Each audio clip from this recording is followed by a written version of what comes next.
Hello বন্ধুরা, আমি প্রিয়ার প্রতিদিনের নতুন একটি ব্লগে আপনাদের অনেক অনেক স্বাগত জানাই।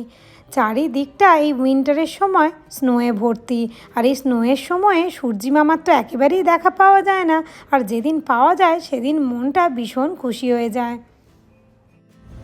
এখন দুপুর 12টা মতো বাজে আর আমরা বেরিয়ে পড়েছি। আজকে একটা চার্চে যাচ্ছি তোজোকে নিয়ে, বাচ্চাদেরকে নিয়ে। ওখানে ক্রিসমাস সেলিব্রেট করা হবে, তো ওটা আগে থেকেই রেজিস্ট্রেশন করতে হয়। ওখান থেকে মেল এসেছে আমাদের কাছে, তো রেজিস্ট্রেশন করিয়ে দিয়েছিলাম। তোজো তো খুব এক্সাইটেড, ওখানে ক্রিসমাস সেলিব্রেট করতে যাচ্ছে। চলুন ওখানে গিয়ে দেখা হচ্ছে। চলুন, ট্রেন এসে গেছে, এবার উঠে পড়ি। ট্রেনে উঠেই আমার চোখে পড়লো একদম ফ্রন্টে দেখুন এরকম গ্লাস লাগানো আছে, আর সেখান থেকে টানেলটা দেখা যাচ্ছে, কি সুন্দর লাগছে। মেট্রো থেকে নেমেই বন্ধুকে দেখে ইভান তো খুব খুশি হয়ে গেছে। আমরাও যেরকম কোনো সেলিব্রেশন হলে সেটা বন্ধুর সাথে এনজয় করতে বেশি পছন্দ করি, বাচ্চাদেরও সেম জিনিস। বন্ধুর সাথে আজকে ক্রিসমাস সেলিব্রেট করবে, ওর তো আর আনন্দ ধরে না। আর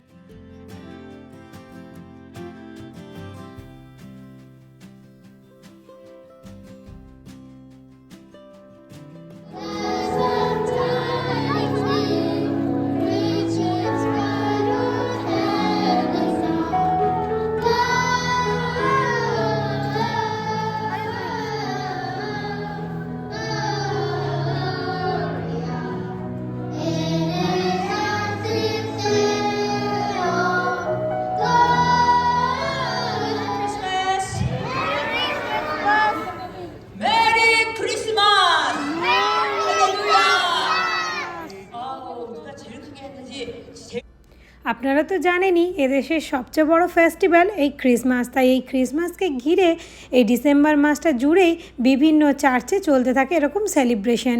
আর এই ক্রিসমাস সেলিব্রেশনটা পুরোটাই হয় বাচ্চাদেরকে ঘিরে। তাই বাচ্চারা ওয়েট করে থাকে যে কবে ডিসেম্বর মাস আসবে আর ওদের ক্রিসমাস সেলিব্রেশন হবে। এখানে সব বাচ্চারাও বিভিন্ন পারফর্ম করছিল, বেশ ভালো লাগছিল দেখতে।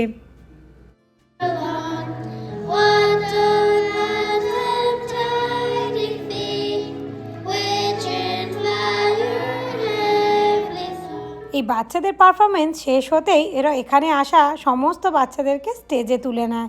আর তোজো তো খুব আনন্দের সঙ্গে লাফিয়ে স্টেজে গেছে। স্টেজে ওদেরকে নিয়েও একটা পারফর্ম করা হবে।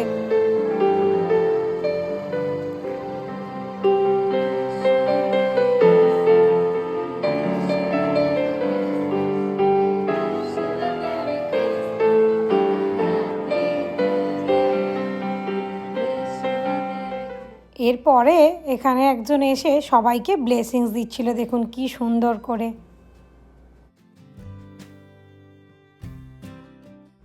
এখানে বাচ্চাদের জন্য একটা ফান অ্যান্ড প্লে জোনও করা হয়েছিল। ওখানে গিয়ে ওরা ডান্স করছিল, ওরা যে যার মতো খেলছিল।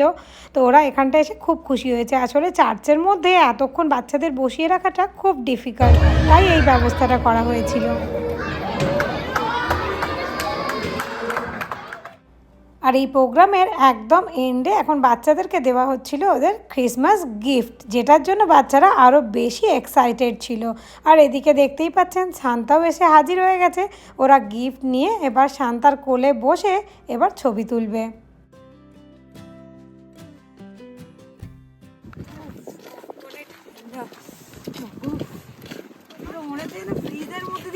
এই সমস্ত কিছু সেলিব্রেশন শেষ হতে হতে এদিকে 5টা বেজে গিয়েছে। বাইরে বেরিয়ে দেখছি ঘুটঘুটে অন্ধকার হয়ে গেছে। আর এখন আমরা এখান থেকে বেরিয়ে যাব ইটন সেন্টার, আর সেই ব্লগটা নিয়ে আসছি খুব তাড়াতাড়ি। আজকের মতো ব্লগটা আমি এখানেই শেষ করছি। ভালো লাগলে লাইক করবেন, পেজটা ফলো করে দেবেন। টাটা।